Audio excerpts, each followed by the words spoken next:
Dragon Ballers, if you're looking to buy Dragon Ball Super or One Piece sealed product, make sure to get 5% off using my link to Mystic TCG down in the description. You can also sell cards to them using their Facebook link, which is also down in the description.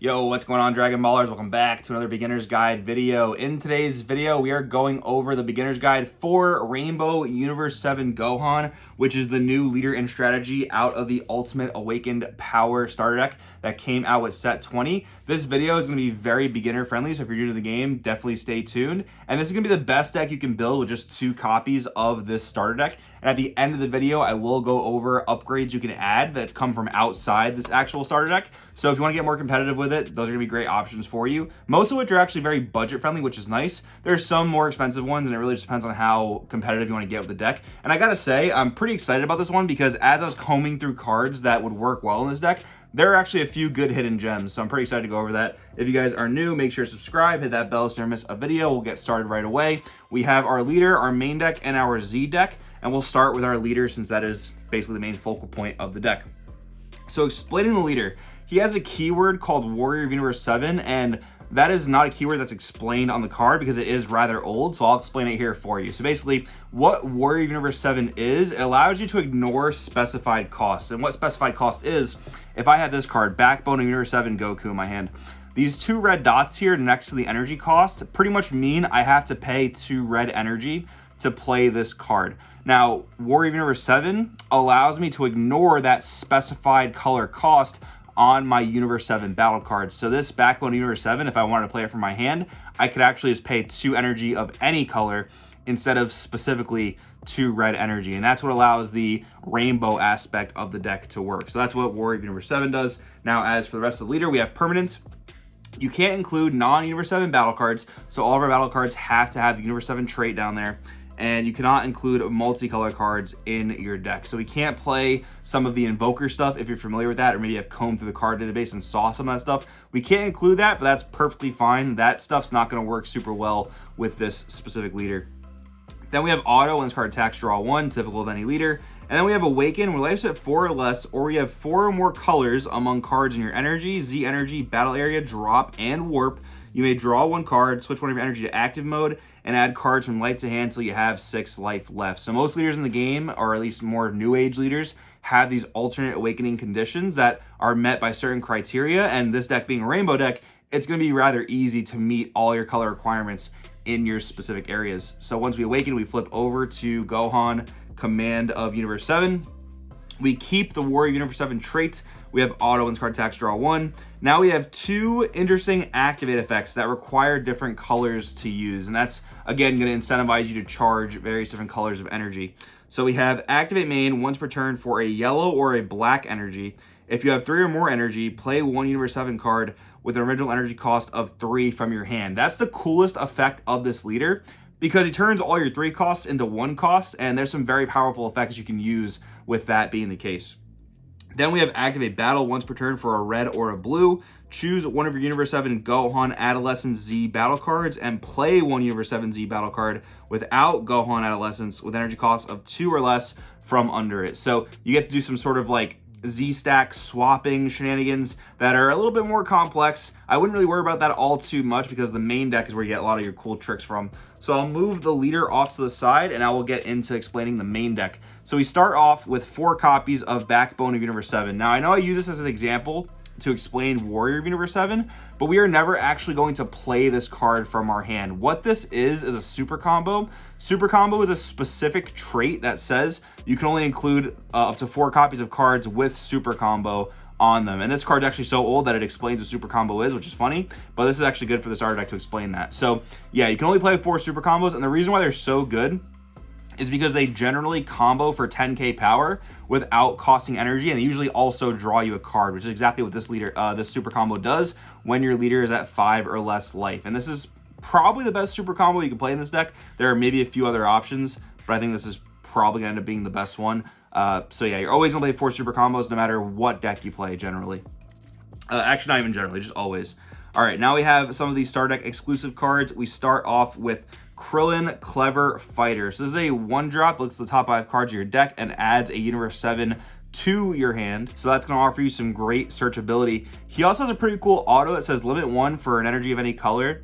When an Android 18 Perfect Teamwork is placed from your Z energy to your drop area, you can pay 1, you can warp this guy from your drop, and then you can play that Android 18 when it's used from your Z energy. And that card is Android 18 Perfect Teamwork. So when she's played, you get to pop a battle card with a cost of 5 or less. Removal is very, very important in Dragon Ball Super, and that is a great thing about the starter deck. A lot of the exclusive cards do offer you a fair amount of removal, and that's very, very good for competitive Dragon Ball. And you can even end up playing her through her own effect for 1, which is great. She is a 3-cost Universe 7, which does technically synergize with your leader's Activate main, but since she has so many other ways to get played, you don't really want to be using that energy to play her. You want to play other 3 costs that don't have ways to cheat themselves out, if that makes sense. So we'll move these cards off to the side for now. Next up, we have 4 copies of Shin Noble Supremacy. This is probably the best reprint in this structure deck because this card only comes foil and it's rather expensive because it's a good out to certain unfair boss cards in the game. So on play, it draws a card, very simple. The other effect is if you play it and have 3 or more energy, your opponent cannot attack with battle cards that cost 7 or higher during that next turn. So if you do start to go to locals and play against some of the more meta decks of some sort, this is actually a really good silver bullet to help you deal with those strategies. And it's a black card, and we need black energy to use what I think is the best effect on this leader. So a lot of the deck that you see here is going to be ratio fixing in terms of putting specific colors in your energy. And we need to do that because the starter deck doesn't really come with like the best pool of cards. It's pretty decent, to be honest, but like this is a card that I probably still play 4 of, even in the competitive version of this deck, like not only including starter deck cards, because we do need a fair amount of black energy sources. Then we have 3 copies of Ready to Fight Son Goku. Now, this list is going to play way more 1-drops than most other decks in the game, and we call these cantrips. Cantrips are cards that essentially search for other cards and replace themselves. Basically, when you play this, it adds another card, meaning it replaces itself. So yeah, again, color fixing. There's a really good amount of blue in this deck, though, so I'm not too worried about the blue sources. It is just one of the better cards to play in the deck to help find the things that you need.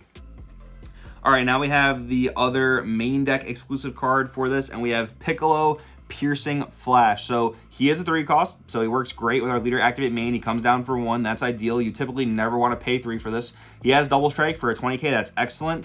When he's played, you can choose one of your opponent's battle cards and place it at the bottom of the owner's deck, which is also great, again, for that removal aspect. Then he's got another Activate main that costs 1 that allows you to restand a Gohan Adolescence with 20,000 power or less. Now, notice that does not specify a battle card. You want to combo that with your leader. So if you've already tapped your leader in that turn, and then use his Activate main to play this card, you can use his Limit 1 Activate main to restand your leader and then attack again. And what's really cool about that is your leader's ability to draw when attacking is not once per turn. So by doing that, you're netting 2 draws, which is great for increasing your overall hand size. That's a very powerful play. Like 1 cost, play a 20k Double Striker, 1 more energy, swing with your leader a second time. That is very, very strong. This card honestly makes me very excited about this leader in a more competitive lens. Then we have more 3 costs to synergize with our leader's Activate main. In a more competitive build, I probably wouldn't play this many 3 costs, but again, we're just working with what the starter deck offers us. We have 3 copies of Gohan Universe 7 United. When he's played, you get to add a blue battle card from your drop back to your hand, and this will just be able to add your Piccolo back, so you are able to recycle it. You probably don't need 4 of this, but again, we're working with what the starter deck has to offer, and we do have a fair amount of blue, so you can maybe chop one of these for another card of another color, maybe a black or red card, since we are kind of lacking a bit on those. I'll talk more about red later, though.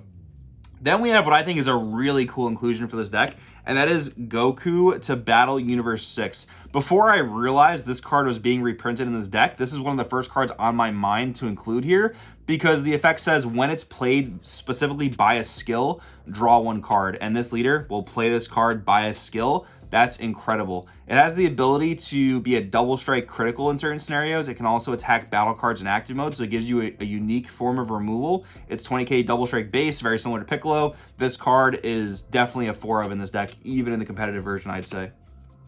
Then we have some less good cards. We have 4 copies of Krillin Destructo Disc Unleashed. It is another card that synergizes with our leader, and it does offer us some more removal. Although Burst 3 in this deck is not going to be a super great upside because we can't abuse a mechanic called Overwhelm. I won't go into what that does here because it's not relevant for this leader. But since we can't use that, Burst 3 is not the best. But again, we just need to play cards that synergize with our leader, and this is one of them. I do have a great replacement or two for this card that we'll talk about at the end of the video, though, for upgrading the deck. And then we have 4 copies of Frieza Double-Edged Sword. Now, to be honest, I do not recommend this card for the competitive version of the deck, but we need red energy. So going back to what I was talking about with our super combos, you will never, ever, ever charge these cards. They're just way too good in your hand to ever be charged. If there is one cardinal rule you follow, do not ever charge a super combo.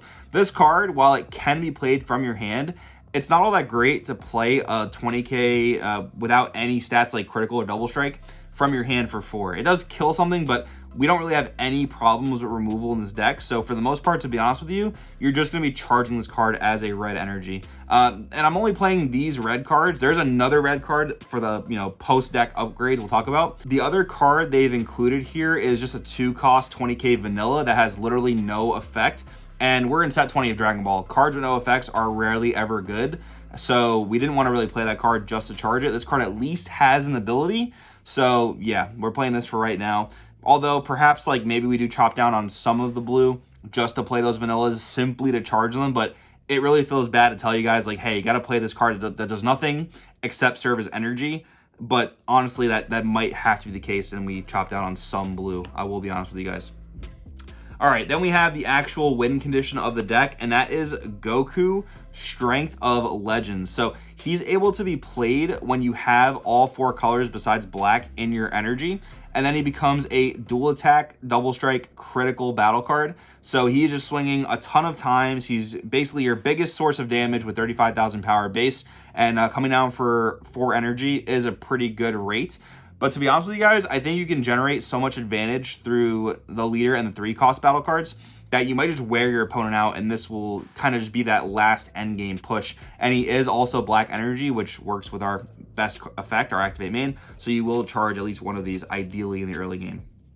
All right, next up we go to the deck's defenses. We have 2 copies of Shocking Death Ball. This is a negate attack, so it is really good against your opponent's very large attackers. It does also KO a 2 or less on attack, so that's really good. And has the ability to be used for free when we have 5 or more cards in our drop area, which is a super awesome thing for defending, because if we want to use our energy on offense, we want to be able to use our life as a resource on defense to defend ourselves. As counterintuitive as that might sound, like using 1 life to stop a double strike or triple strike is actually very much worth it. Speaking in that same note, we have 3 copies of Homicidal Clones. This is a great card in competitive Dragon Ball because generally it stops 2 attacks for 1 card, because you'll negate an attack, again, by taking a life typically. You're not usually going to pay 2 for this, but you'll take a life, and then you'll create a blocker token. So for 1 life, you stop 2 attacks, which could have been 3 or 4 damage worth of attacks. So it is a really good defensive tool. And we have 3 copies of Roshi, Forge of Will. This is a 1-cost negate, very simple. The main reason we are playing this though is because we are also a little bit low on yellow energy, and this will serve as good yellow energy because Krillin's early game, we typically want to play those, but if you do see multiple copies, you can of course charge 1, but we do want to have at least like 7 of each color in the deck. That is typically most ideal, and the only color that's not at that ratio in this deck right now is red. So again, maybe we end up chopping like 1 3-cost Gohan and 1 1-drop Goku to play 2 of the vanillas. That's probably a change you want to make. Again, it just feels bad to tell you guys, like, play this card in your deck only to charge it, but you probably have to do that now that I'm thinking about it, to be quite honest. All right, now we will go into the Z deck, where there are some very weird shenanigans. So we are playing 3 copies of Piccolo Master Student Technique. Now his effect, I'll read it to you. When this card's played at the end of the turn, choose one of your opponent's battle cards or unisons, and it gets minus 20k power for the turn. So the fact that it actually gets unisons is very, very nice for getting those things off the board. Activate main limit 1. If there are 4 or more colors among cards in your energy, Z energy, battle area, drop, and warp, play 1 Universe 7 Gohan Adolescence with energy cost of 2 or less from under this card, and place this card under the played card. So this is going to be playing a Gohan from under it. How do we get Gohan under it? We have 3 copies of Gohan Master Student Technique. So what this does, it's a blocker. It's got Z stack 2, so you're going to be able to play 2 Universe 7 battle cards under this thing when you play it. So you want to start with this so that the Piccolo and one other card can get underneath this. And then when this card's played from your Z deck, this card gains barrier till the end of your opponent's next turn. And then activate battle, limit 1. If there are 4 or more colors among cards in your energy, Z energy, battle area, drop, and warp. If it's your opponent's turn, play 1 Universe 7 Piccolo with an energy cost of 2 from under this card and place this card under the played card. So you can see how you start swapping back and forth between Gohan and Piccolo. You start with Gohan, then during your opponent's turn, because activate battle, you can play Piccolo from underneath, and then during your own turn, you can play Gohan from underneath. Now, I'll be honest with you, these cards are not the most powerful. In some scenarios, a 16k blocker with barrier is pretty good because it just automatically chump blocks any 15k swing.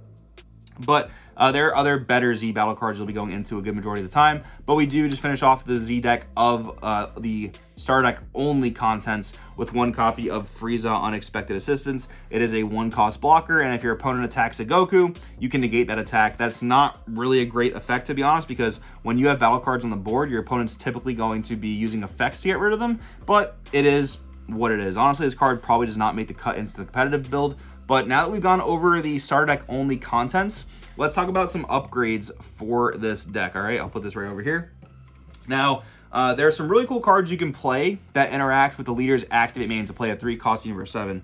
The first one is Android 18, Never Ending Energy. So she's very simple. When she's played, you draw 2 cards. Now, normally, every single deck had to play her for 3 energy. In this deck, playing her for 1 and drawing 2 is really powerful. Also, 20k body, great stats for a 1-drop, and you can think of this, of course, as a 1-drop with this leader. So this would just pretty much straight up replace that 3-cost Gohan you saw earlier, in my personal opinion. This card's really great, though. Then we have another 3-cost Universe 7. We have SSB Vegeta, Spirit Mentor. Now, what's weird about this card is you're going to ignore half of the effect that revolves around this Kaba unison, but that's totally fine. What we care about is this is, again, a 1-cost with this leader that can kill something ignoring barrier. That is super powerful. Having barrier removal for 1 cost and hitting anything 30k or less is really, really strong. Next up, we have a Z deck card to talk about, and there are actually several Universe 7 Z battle cards, so you're probably going to want to include some number of most of them, but Evolved Defender is a really powerful card. So he is basically a defensive type of card. He costs 3, which is kind of expensive, but again, in this deck, it does not cost 3 yellow, it costs 3 of any color, as well as 2 Z energy. And then basically, at your discretion, when your opponent plays a battle card, you can pay a Z energy to then put that card in rest mode so it can't attack you. And what's really cool about that is he sacrifices a Z energy to do that effect, which synergizes with Android 18 and Krillin. Now, this is a pretty expensive play, but basically what it says is when you're on 4 energy, you'll play this, and then you can use her as Z energy, and when you do that, you can warp Krillin out of your drop to then play her for 1 additional energy on a later turn when you use his ability to pitch a Z energy to tap a card. So it is quite good. Now we have to talk about secret rares. Secret rares are some of the most contentious cards in Dragon Ball because they're usually very, very costly. What a secret rare is, you can only play 1 of them in your deck because of the ultimate keyword tag, but the reason for that is they're very, very powerful cards. So I got to start you guys off with the most budget-friendly secret rare of all time. That is Heroine's Lineage. This is an extra card that basically allows you to take control of an opponent's battle card during battle, and it's the most affordable secret rare there is. And it can actually win games if your opponent's not expecting it, because if your opponent's attacking with a battle card, maybe they're going all in on your last life and it's a cost of 7 or less, you can just steal that battle card and the game's over, or the battle's over, which will in turn end the game pretty much because your opponent just dumped all their resources onto an attack that is not going to go through. That is very powerful. So it is actually a really good start for budget players. Definitely get your hands on this, and then when you decide what color or what deck you want to play, you can go into more expensive SCRs. But this deck being only able to play Universe 7 battle cards means that you don't have too many options for actual battle card SCRs, but you do have Goku and Frieza, the Miraculous Conclusion. This card, to be quite honest with you, not that great competitively, and paying 5 for an SCR in this current competitive format is definitely a bit weak because a lot of other SCRs come out a bit earlier. But if you do happen to have this card and you are playing on a more casual locals, this card can be very fun, very thematic for reenacting the actual Tournament of Power, of course. And then we have some extra card options that are not as affordable, but still pretty cheap as far as SCRs go. We have Oath of Z. The coolest thing about this is that it's going to draw you 2 cards for 1 energy, and we talked about how powerful that is earlier on. But also, it can warp a battle card that costs equal to the number of Vegeta, Piccolo, Krillin, Goku, Trunks Future, Yamcha, and Tiens, and Gohan youths that are in all your various areas. Now, in this deck, we are playing Krillins, we are playing Gokus, we are playing, we could actually play Vegeta if we talked about the upgrades that we had, and we could actually play some number of all these other cards. We are playing Piccolos as well. So this card, probably not the best, but it is at least an option if you just happen to own the card. And then we have another card that works for rainbow decks. We have Vegito, Warrior from Another Dimension. He is actually pretty similar to our Goku Strength of Legend because for 4 of each energy besides black, he also becomes a really powerful boss card, and it actually interrupts your opponent from using counters, which are what your opponent's typically going to use to stop your large attacks. So that is very good. But now what's probably the best SCR for this deck is SS4, the Vermilion Sands. This is the best SCR for this deck because we've known this card is very, very good in multicolor decks, because what it does is it negates an attack and it'll kill battle cards on your opponent's board ignoring barrier, which is super strong whenever a card ignores barrier, equal to the different colors you have in your energy. And we're playing a rainbow deck. We're going to be able to warp up to 5 battle cards our opponent controls with this card and give our leader a ridiculous amount of power. And the more power our leader has during our opponent's turn, the harder it's going to be to actually defeat us that turn, which means we get to go to our next turn and try to beat them. So this is probably the best SCR for this deck, hands down, but overall, there are a lot of options. But anyways, guys, that's what I got for you in today's video. If you have any questions, please do drop them down below. I'll definitely be getting back to you guys because, again, this is a beginner-friendly video. I want to be able to help however I can. Thank you guys for watching. I'll see you guys in the next video.